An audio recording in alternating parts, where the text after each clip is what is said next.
About Me, I'm Dying of Thirst is the 10th song of Kendrick Lamar's third album, Good Kid, Mad City. It's widely known as one of, if not his best song ever, with a captivating story and theme that stuck with every fan at the time. Whether you loved Kendrick Lamar or you hated him, you had to respect this song. Let's talk about it. The first verse starts with Kendrick's friend calling him with the understanding that he might not be alive tomorrow due to his lifestyle, instantly bringing the essence of this conversation and the song together. His friend is looking to talk to Kendrick about how he feels like he ended up in the gang lifestyle, speaking on his life situation, saying that he had nothing but trouble in his life. He first talks about how his brother passed away and how Kendrick ran outside, held him in his arms, and got him some help. Unfortunately, his brother was shot and killed, and he could not recover in the hospital.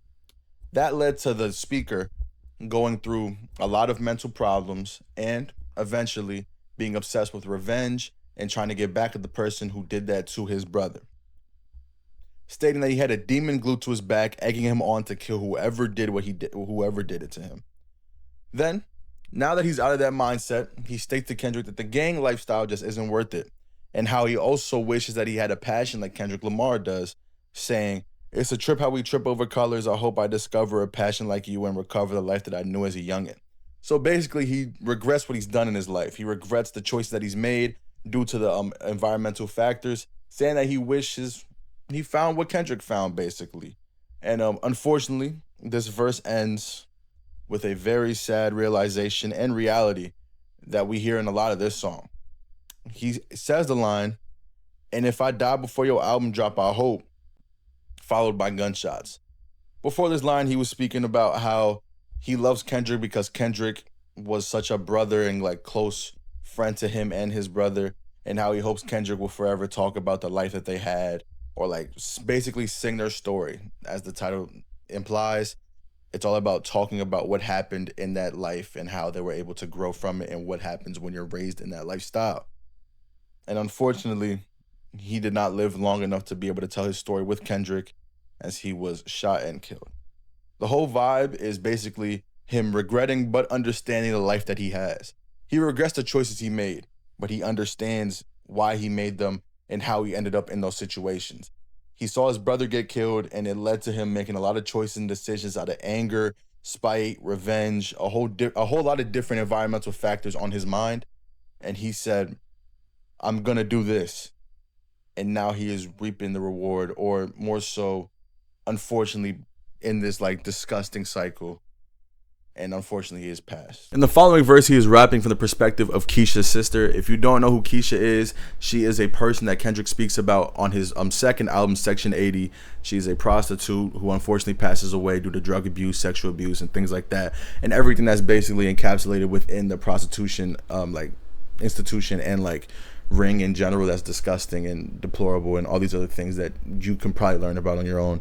But she first calls Kendrick disrespectful and ignorant for mentioning her sister and telling her story in that way, saying that she's doing the same things that Keisha's doing, claiming that she has a man right there with her for sex.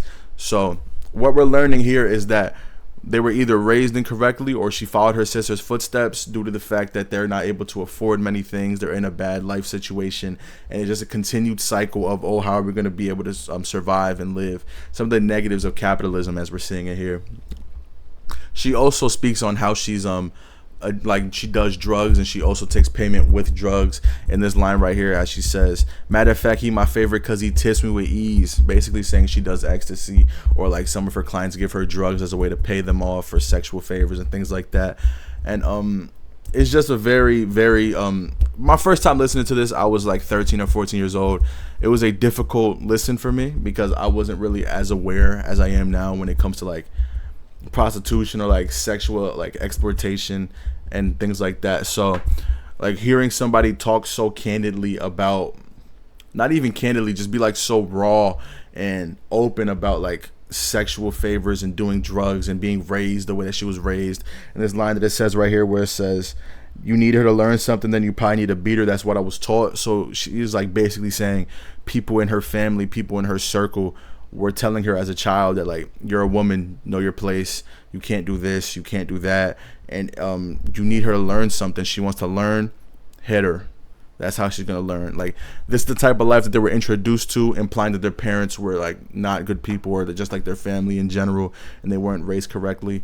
And Unfortunately, that's a life that she was given, and it led her to this horrible path, her and her sister, down this horrible path of prostitution and eventually death, as implied here before. She says the line, "I'll probably live longer than you and never fade away." And then the following lyrics, her voice continues to fade slowly until you can't hear it no more, implying that she has passed away.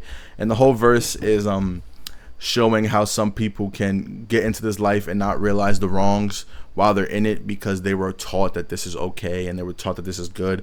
Like, she finds more offense in the fact that Kendrick spoke about their story and what they're going through, rather than speaking on like how much, or like not even speaking on, just having a problem with the life that she has in general, or like what she's going through in the moment. She thinks it's like fine or okay. In the third and final verse of this song, Kendrick is responding to the two verses before, but first he speaks on his fixation of death. He either says it's fear, or the fact that he's been around death for so long that he's so fixated on it, or since it's so close to sleep, things like that. But I really came down to the fact that he's afraid of death, or he's fearing that he's going to end up the way that other people that he knew ended up. So like, that's why he's so fixated on it, because he wants to find ways to avoid it. And then he also says that he agrees with the fact that like he loved the first verse's brother. Like, his brother was his, like, they were all brothers over there. So that's why he was so heartbroken and just like captivated by the fact that his friend died and was shot, and then like now his brother is shooting and killing people in gangs and things like that. That's why he spoke about it in the first verse. And then in the second verse, he's basically saying like, I'm telling your sister's story not to harm you guys, not to talk badly about you guys or poorly. It's more so to show people that this stuff is still happening, and there's still a lot of like disgusting things going on. Like, this is a story that has to be told. It cannot be left alone. It has to be told. And we have to sing about what happened to you so people are more aware of it. And we can't hide behind the fact that you're not more aware of it. And that's basically what Sing About Me means. Sing About Me is him saying, you're doing something in life, whether it's good or bad. Do you want people to remember you? Do you want people to talk about you? And do you want what happened to you to like lead to change in some sort of way? And Kendrick kind of speaks about this in his final verse. He says, he speaks on a few things I've done. He said, fighting for your rights even when you're wrong. And he wants people to talk about him when he's gone. And then he finally asks everybody, am I worth it? Did I put enough work in? And this is earlier in Kendrick's career. So this is like a serious question he's asking himself, or asking the listener, basically. He's asking if like what I've done so far, is it worth you telling people about what I've done for the rest of your life?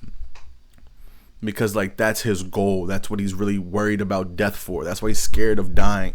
Because if he died at that point, would people still talk about Kendrick Lamar at a high level? It's a question. Like, I'm not saying he wouldn't be spoken about at a high level, but it's just more so like he hadn't really taken that next step in life yet. And that's like why he's talking the perspective to people who have, I'm assuming from the way that the songs are, passed away, because they both weren't able to fully finish their story for us to even tell.